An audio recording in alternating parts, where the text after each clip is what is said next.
నైరుతి రుతుపవనాల ప్రభావంతో తెలుగు రాష్ట్రాల్లో వర్షాలు కురుస్తున్నాయి. 3 రోజుల పాటు తెలుగు రాష్ట్రాల్లో వర్షాలు కురుస్తాయని తెలిపింది వాతావరణ శాఖ. తెలంగాణలోని నల్లగొండ, సూర్యాపేట, రంగారెడ్డి, వికారాబాద్, సంగారెడ్డి, మహబూబ్ నగర్, వనపర్తి, నారాయణపేట, గద్వాల్ జిల్లాల్లో భారీ వర్షాలు కురుస్తాయని తెలిపింది. అటు కేంద్రంలో ఏపీలోనూ అల్లూరి, కృష్ణా, గుంటూరు, పల్నాడు, ప్రకాశం, నెల్లూరు, రాయలసీమ జిల్లాల్లో నేడు పిడుగులతో కూడిన వర్షాలు పడే అవకాశం ఉందని ఏపీ విపత్తుల నిర్వహణ సంస్థ స్పష్టం చేసింది. రైట్, ఇదే అంశానికి సంబంధించి మరిన్ని అప్డేట్స్ మా ప్రతినిధి ఆర్కే అందిస్తారు. ఆర్కే, వాతావరణ శాఖ ఏమైనా హెచ్చరికలు జారీ చేసిందా?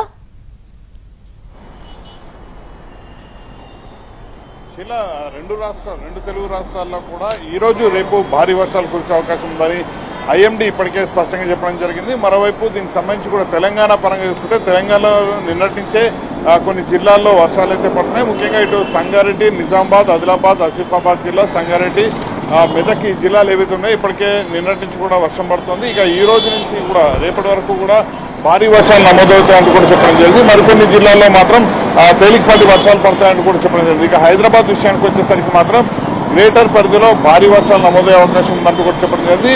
ఉదయం నుంచి కూడా వాతావరణం పూర్తి స్థాయిలో మేఘావృతమై ఉండడం జరిగింది. అదే సమయంలో 11 గంటల తర్వాత ఉదయం 11 నుంచి 12 మధ్య కొన్ని ప్రాంతాల్లో, నగరంలోని కొన్ని ప్రాంతాల్లో మాత్రం అతి భారీ వర్షాలు కురుస్తాయని చెప్పడం జరిగింది. అందులో హయత్ నగర్, ఎల్బీ నగర్, దిల్షు నగర్ ఈ ప్రాంతాలు ఏవైతే ఉన్నాయో ఈ ప్రాంతాల్లో భారీ వర్షాలు నమోదవుతాయంటూ కూడా చెప్పడం జరిగింది.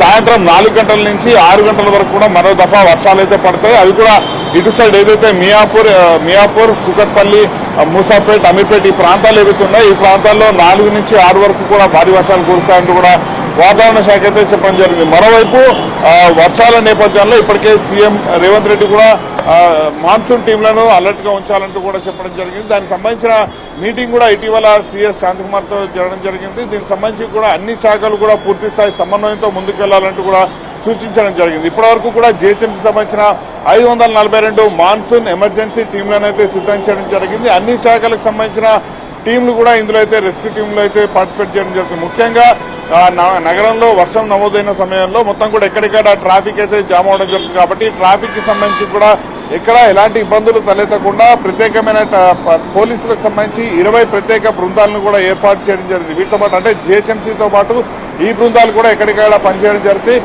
ఇప్పటివరకు కూడా అంటే వాటర్ లాగింగ్ పాయింట్స్ ఏవైతే ఉన్నాయో అంటే నీళ్లు నిలిచే ప్రాంతాలు, వర్షం పడిన వెంటనే నీళ్లు నిలిచే ప్రాంతాలు 25 ఉన్నాయంటూ కూడా ఇప్పటికే గుర్తించడం జరిగింది. ఆ 25కి సంబంధించిన వాటర్ లాగింగ్ పాయింట్స్ దగ్గర కూడా ఎప్పటికప్పుడు జిహెచ్ఎంసీ సంబంధించిన సిబ్బంది పూర్తి స్థాయిలో అక్కడ పర్యవేక్షిస్తుంటారు. ఏదేమైనా కూడా 2 రోజుల పాటు ఎల్లో అలర్ట్ అయితే వాతావరణ శాఖ అయితే సూచించడం జరిగింది. శీలా.